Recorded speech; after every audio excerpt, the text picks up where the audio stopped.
A win is a win.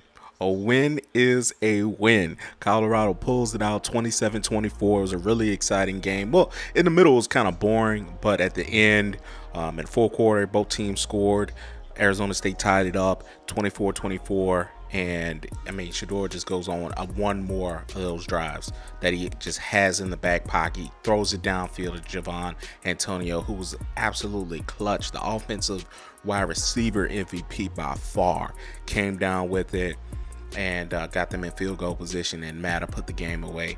We're going to talk about all of that. You are in the right place. I'm going to go over the pregame, the first quarter through fourth quarter breakdown, my observations about this game. Like I said, a win is a win.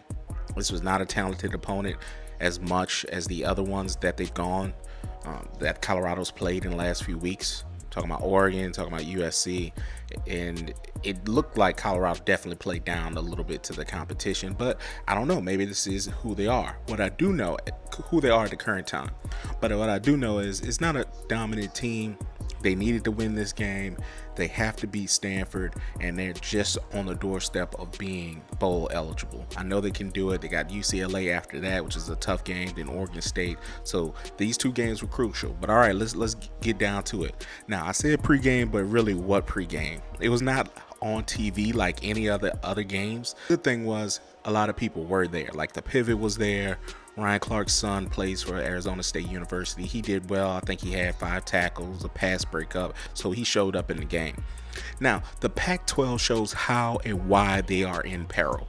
You got the hottest draw in college football, period, in Coach Prime, with millions of people watching, and what happened?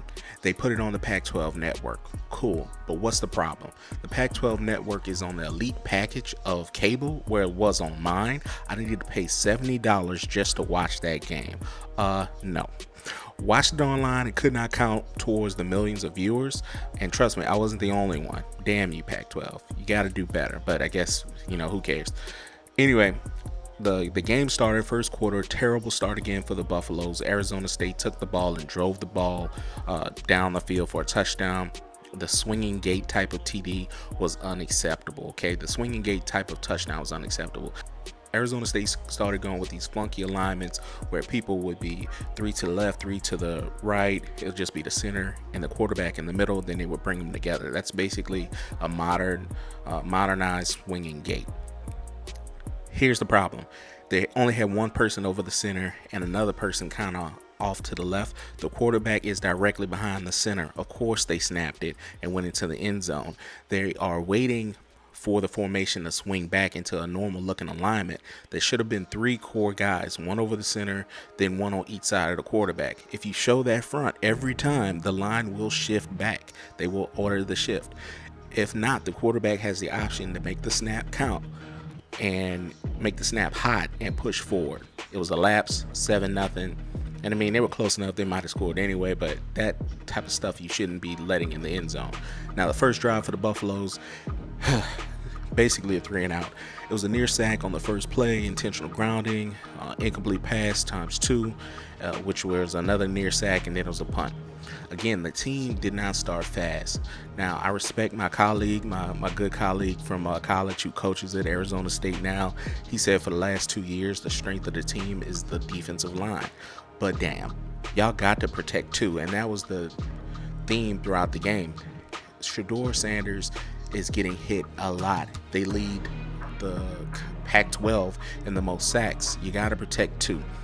Plus, it was a slow start. I think they should have mixed in some run. After that, the defense settled. They made them punt. It was the second drive for Shadeur, and that's where it was finally, okay, we're going to go to the running game. That was the Hankerson drive. All of the runs and passes, for the most part, went to Hankerson until it stalled. Again, it was a nice play by Ryan Clark's son, Jordan Clark. There was no field goal. They apparently didn't trust kickers. It was a 4th and 8 conversion to Edwards, and luckily they had a Xavier Weaver end-around touchdown, 7-7. My overall observation of the second drive, the way better drive, how they should have started, it was 16 plays, 6-minute drive, definitely slowed the offense down. All right. But here are the boneheaded mistakes again. They're allowing teams to hang around. The very next kickoff, they kick it out of bounds. Kicking has just been an issue. You got 3 kickers. None of them are acting right, apparently. You don't trust kickers in the red zone at that particular moment to kick a field goal. I mean, my boy Mata came in at the end, but in the first part of the game, there was no trust whatsoever. The other unacceptable thing, Colorado Buffalo spent 3 timeouts in the first quarter. That is crazy. That's undisciplined. I don't care how you want to slice it. That should not happen. All right. Shedeur got sacked basically 3 times in the first quarter. It was 2 sacks in the first quarter and a sack on top of the second quarter. But the quarter ended 14-7 Arizona State. It was just really bad tackling. They kept breaking tackles, kept converting third downs, and it was just, it should have been better than what it should have been. Arizona State is on their 3rd quarterback of the year. I get it. They're 1-4 and beating Colorado at this time. It seems like Colorado again is playing down to the competition. Again, Shedeur has been sacked the most times for the Pac-12 in the country. That's not good. He's taking a lot of hits. But luckily he did, in fact, for the second quarter, take it into his own hands. I think Shedeur, when he is running, he is dangerous. That's his most dangerous. Now, because of the sacks, he ended with a negative rushing total, but I think he should have been in the 50, 60 yards if you just look at his net positive running yards. He's dangerous, and he's a game changer when they take all those quick throws away and they're covering or they're double covering guys. He has the opportunity to take off. Now, again, this is the thing that pisses me off, the penalties. Alton McCaskill had a kickoff team penalty. They gave ASU great field position. It allowed them to get a few plays, and they stole 3 points at the end of the half. It was 17-14 Arizona State. It could have been 14-14. And that's just my halftime observations. There was no pressure on the Arizona State quarterback all half. That changed in the second half. He's the 3rd quarterback since the start of the season for them, and he had all day to throw the ball. Just all day. His uniform was white. Now, the game plan became better balanced. They are slower and they're intentional to help the defense. Not playing like this is a must-win game is the other thing that pissed me off.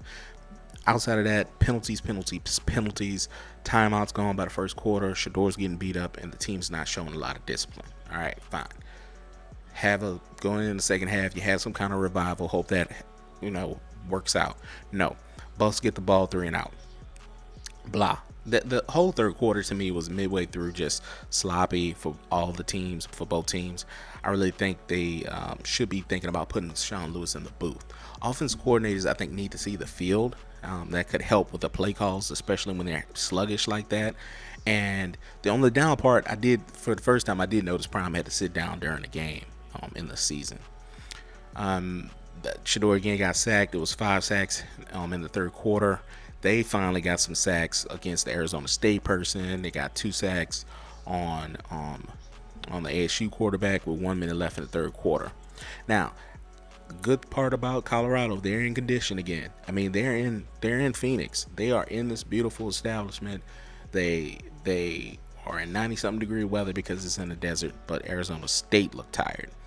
Now, that was the end of the third quarter, 17-14. Arizona State's is still up, but the Buffs were basically in the red zone going into the fourth quarter. Finally, a touchdown. Finally, Shedeur is now got the Buffaloes up 21-17. He had a quick strike to my boy Javon Antonio. He's the big wide receiver, easy money. Came in and threw that right into it. Now, at this point, I did not know this. I knew Coach Dillingham could have worked with Prime if he had got a particular job, but he is the youngest coach in Power 5 football. That's really, really impressive, and you can see his mind. He did not have the more talented offense, but he made it frustrating for them most of the night, and it really showed up in the fourth quarter. Even though the Colorado defense settled, they had not allowed a score in the second half until the last drive. Dillingham put them in place to go ahead and get that touchdown. Brought them down after Shedeur got that got them up 21-17. And then, they ended up kicking a field goal, but then that last drive that they were able to pull together, Arizona State, was really, really impressive. Put everybody in the right place. The problem is they left Shedeur way too much time. He threw, an incredible deep ball to Antonio once again. Big throw, big catch. Mata kicks the biggest kick of his career so far, his college career. It was good. It was a ball game. They had a dogfight on their hands. At the end, Shedeur had 26 for 42, 239 yards, and 1 touchdown.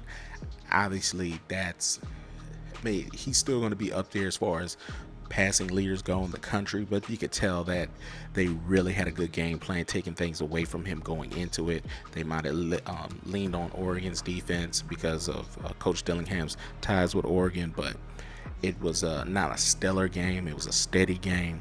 But the big offensive MVP again is Javon Antonio. He had 5 catches, 81 yards, 1 touchdown. He was just a clutch player. Every time they needed a catch, he was there, whether it was a touchdown, third down conversion, getting them in field goal position. I think he's just the MVP of the game, honestly. Shedeur really made his biggest impact rushing the football. But now they go against Stanford. Again, they got to win this game. It is a must win. I'm going to preview that game coming in the week. But I hope you all enjoy this. Please like, subscribe, holla at your boy, Heritage Sports.